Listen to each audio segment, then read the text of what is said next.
you, Mary. That was just beautiful. I've never heard that before. Who wrote that, do you know? I don't. It's a book Siggy gave me years ago. That was beautiful. What a powerful message, too.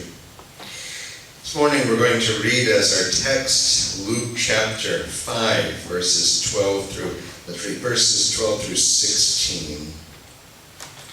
This is a familiar story to you, probably. This is the story of Jesus healing a leper, one of the stories of Jesus healing a leper. In Luke chapter 5, we'll read verses 12 through 16. The title of the message today is The Touch of Jesus. Luke writes that while Jesus was in one of those cities, there came a man full of leprosy. And when he saw Jesus, he fell on his face and begged him, "Lord, if you will, you can make me clean."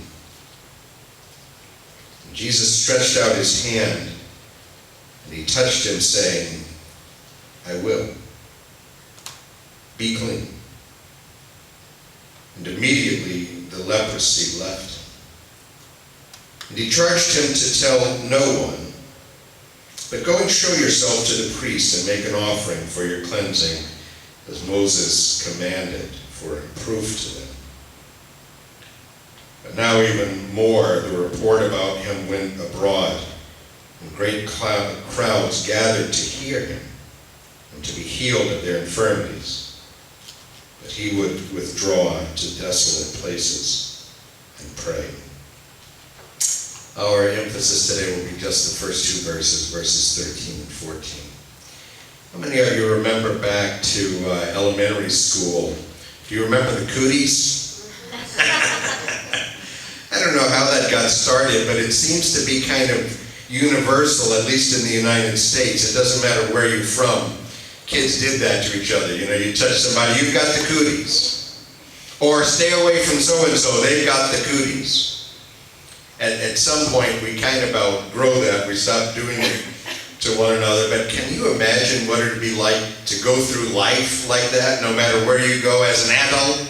People are still pointing at you and say, stay away from them, they've got the cooties.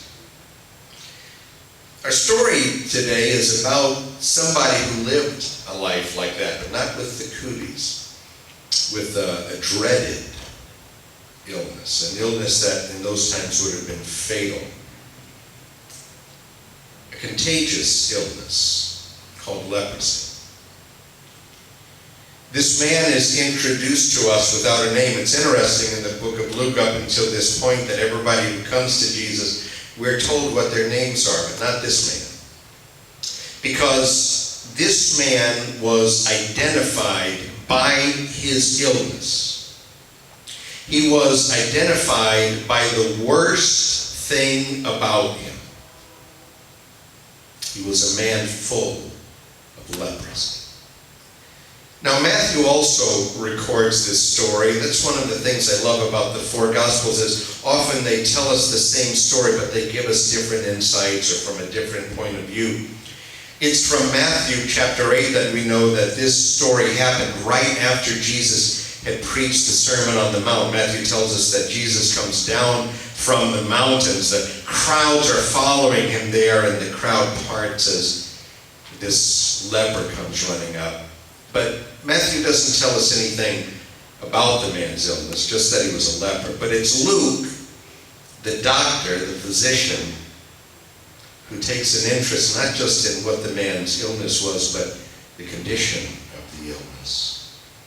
It's Luke that lets us know that this is a man who didn't have an illness that was in its beginning stages.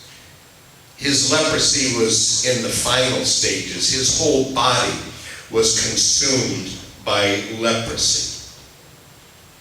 And that's how he is identified to us, a man full of leprosy. Can you imagine living your life and being identified by the worst thing about you, the most difficult thing about you, that every place you go, that's what people would say. Whatever is the worst or most challenging, difficult thing of your life, that's how people would think of you. You might have read in high school English literature class the book The Scarlet Letter by Nathaniel Hawthorne. Do you remember how the story goes? This woman in the book, Esther Prim, who commits adultery, and she's forced by her community to wear a dress with the big scarlet letter A for adultery. And everywhere she goes, that's how people see her. And that's how she is identified. You may be one of those people who has been identified by others by the worst thing about you. Maybe ostracized by other people because of some past mistake. We do that to people often, don't we? We label them. There goes the drunk. There goes the addict. There goes the ex-con. The great thing about Jesus is that's not how he treats people. He deals with us by grace. And this man comes to Jesus in that condition as a man who has been identified by everyone as just a man full of leprosy. But that's not why his story is in the Bible.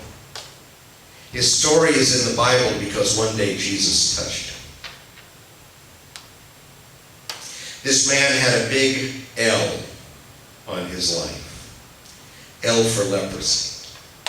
But when he came to Jesus, Jesus touched him, and that L was replaced by the letter C. C for cleanse. And that's what Jesus does. He takes those who are weak and he touches them. He takes those who are defined by the worst things in their lives and he cleanses them.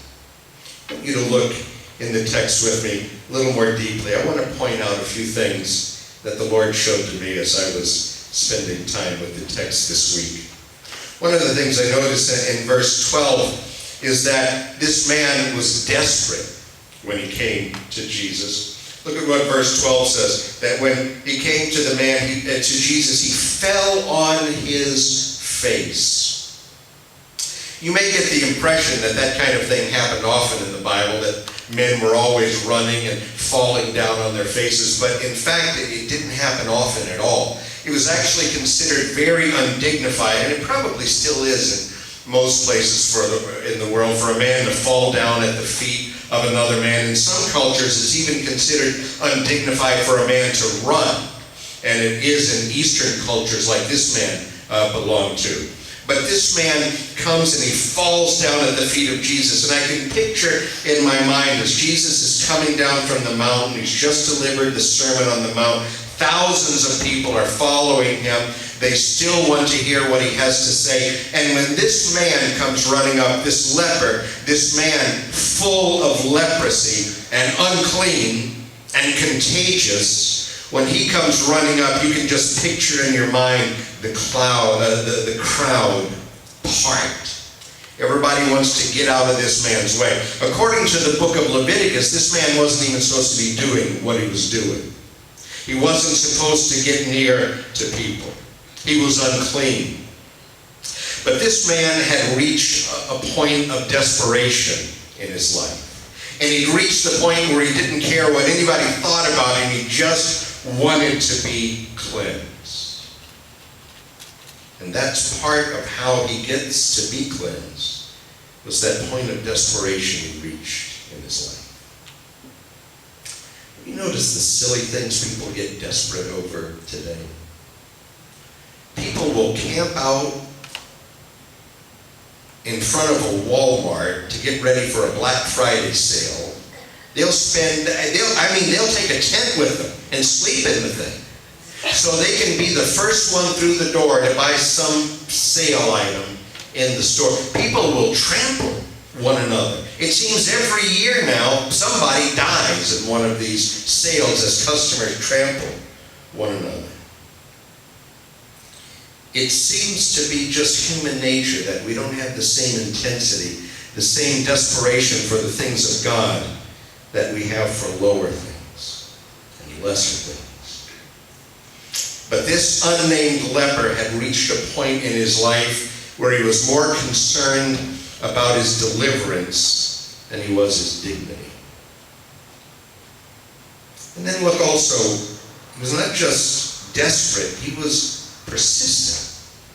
Luke tells us in verse 12 that he implored Jesus, and it doesn't quite come across in our English translations, but in the original language it would read that he kept on imploring Jesus repeatedly, over and over again. And that word implore is just a fancy word for beg. He kept on begging Jesus over and over. That word that's translated implore, Luke uses it several times in his gospel account. It's in Luke chapter 8, for example. The demons use the word. You remember that story where Jesus is about to cast out the demons, and the Bible says that the demons start imploring Jesus, please don't send us back to hell. It's in Luke chapter 9 also. It's that story where Jesus has gone up on the Mount of Transfiguration. 3 of the disciples go with him. The other 9 remain at the base of the mountain. The man had come to the disciples. He had a son who was possessed by a demon. And the disciples who had remained behind, they couldn't do anything to help this man. But his son's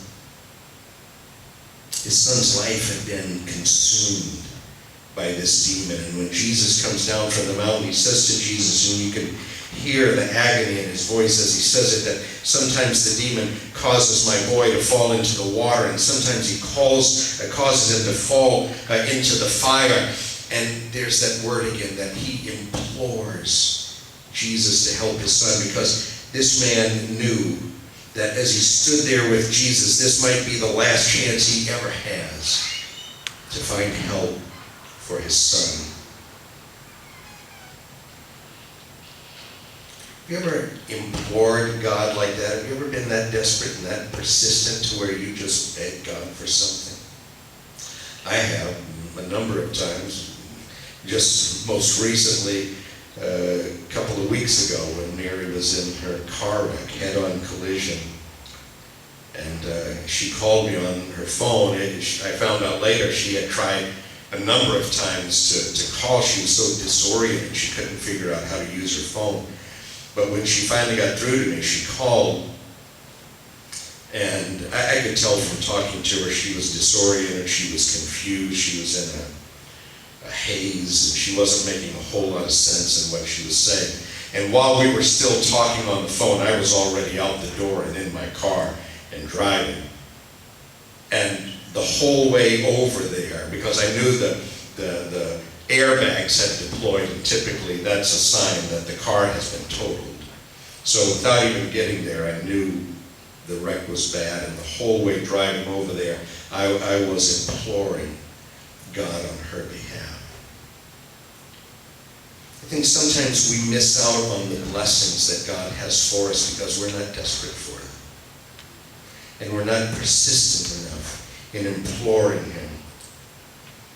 I don't know why it is in the things of God and the ways of God, but I do know that over and over again we are taught in the Scriptures to keep on asking, and to keep on seeking, and to keep on knocking, and to implore God. And that's one thing about this unnamed man who was filled with leprosy. He was desperate and he was persistent. And then look, one other thing also in verse 12. When he came to Jesus, he saw Jesus. Luke tells us to, it's just like that. When he saw Jesus, you say, well, of course he saw him. He was standing right there with him, and there were thousands of people around Jesus, and they all saw him. Yes, but that's not exactly what I mean. In that sense, of course, we could say Jesus is the most looked at person in history. You go to any museum in the world and you will see paintings of Jesus. I've read that he is the most common subject of art in Western civilization. In other words, there are more paintings about Jesus than anybody else in history. You go to any Catholic church and you'll see Jesus on a crucifix. You can go into the homes of Christians around the world and you'll see a picture of Jesus on the wall. But there's a distinction between looking at Jesus and really seeing him. We can look at somebody but not really see them, right? Our little dog, Barney, he's unusual for a dog. And they say that dogs won't stare at people because it's in the dog world, it's a sign of aggression. And that they say you shouldn't stare at a dog because dogs take that as an act of aggression. He stares. If you're holding him, he'll just look at you. And he'll hold your gaze. He sat at my feet part of the time I was writing this sermon this week. But I don't know that he was really seeing me, not like I am. I don't think it ever occurred to him. There's Roger. He's writing a sermon on Luke chapter 5 right now. He saw me, but he didn't really see me. I think we do that to Jesus, and I'm talking about even we as Christians do that. We get lazy in our spiritual lives, and we stop searching the Scriptures.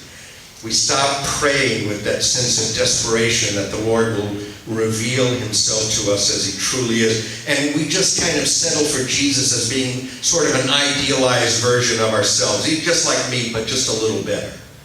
And, he opposes all the things that I oppose, and he favors all the things I favor. He's kind of just like me. Now, this man saw Jesus. And something of what he saw in Jesus, he understood well. He understood the power of Jesus. Because he says to Jesus, if you want to, you can make me well. Probably this man, from a distance, had seen Jesus perform miracles. He had seen Jesus heal other people. So there's no question in this man's mind that Jesus has the power to heal me. So that part he sees correctly. But there's something about Jesus that he didn't see, that he didn't understand.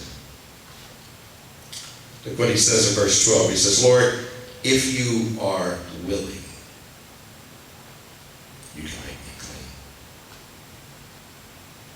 He believed in the power of Jesus to change lives. He just wasn't sure if Jesus had the heart to do it. He wasn't sure if Jesus cared enough to do it. And I think for most of us, Christians in today's world, living in the modern world, in the 21st century, that's just how we are. We believe in the power of God. We're just not sure he cares to do it for me. Maybe for a Billy Graham or a Mother Teresa, some famous, important Christian, he might do something miraculous in their lives. We're not so sure he will do it in ours. I sometimes think for the vast majority of Christians, when we come together to worship, what we're really doing is holding a memorial service for the way Jesus used to be and the things Jesus used to do. And I want to remind you, as this story reminds us, that at the heart of the gospel is the message that whatever your particular sin or failure or problem or need, is Jesus who is not only able, but who is willing to touch you and to cleanse you and to change you. That's what the gospel is all about. And that's why the gospel songs that we sing every Sunday, why they speak to us so powerfully. You take Fanny Crosby, for example, that blind gospel songwriter. You take her sitting in her apartment, blind, alone, and she writes those words of blessed assurance. This is my story. This is my song. That's what makes it precious to us, that it's personal. David didn't write the Lord as somebody's shepherd. He wrote, he is my shepherd. And so when I ask you this morning what you believe about Jesus. Do you believe he's able? Do you believe he's willing? Well, Jesus answers the man's question in verse 13 when it says that Jesus stretched out his hand and touched him. And even though we're not told this, I can picture in my mind that at this moment, the crowd gasped. I think if we had been there, we would have heard the crowd do that. Because Jesus did something he wasn't supposed to do. And I can imagine there were people thinking, oh, Jesus, why did you do that? Why did you throw your ministry away touching an unclean man? You're such a good teacher.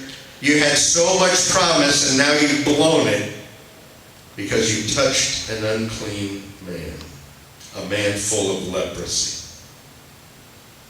But you know what that crowd didn't understand about Jesus? They didn't understand that Jesus is more contagious than anything he touches. They didn't understand that Jesus is more powerful than anything he touches. And when Jesus touched this contagious man full of leprosy, Jesus didn't get leprosy, that man got cleansed. That's how Jesus is. More powerful than whatever he touches. And that's still true. The power of Jesus is still stronger than anything he touches. I have known men across the years of my ministry, men who were so greedy, they wouldn't let go of a nickel. And they get saved and they become generous men. That's the touch of the power of Jesus. I've known people who were addicts. And when Jesus touches them, Jesus didn't become an addict. That person gets saved from their addiction. That's the power of the touch of Jesus. And I will tell you today that if you spend enough time in the presence of Jesus, it will transform your life. The touch of Jesus will transform your life. And when you get close to him, his touch, his power will heal you, change you, and transform you. This unnamed leper came to Jesus in his desperation and in his persistence. And when he did, Jesus touched him and cleansed him. I want you to bow with me as we close. Somebody here today needs the touch of Jesus. And I want to say to you today that it doesn't matter how bad things are in your life right now, Jesus specializes in lost causes. He specializes in hopeless cases. And he can reach out and touch you today, and when he does, against all odds, he will bring new life into your life. And the touch of Jesus can give wholeness for brokenness, forgiveness for guilt, purpose in place of meaninglessness, fullness in place of emptiness. And right where you are today, just in the quietness of your heart, would you say to Jesus, would you touch me today? Where I need to be touched, where I need to be cleansed, where I need to be forgiven, where I need to be changed. Would you touch me today? And if you'll look to him in faith,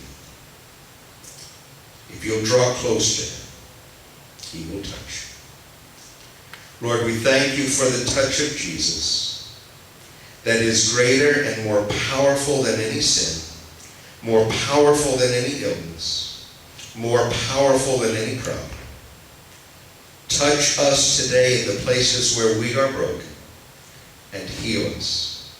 This is our prayer today in his holy and precious name. Amen.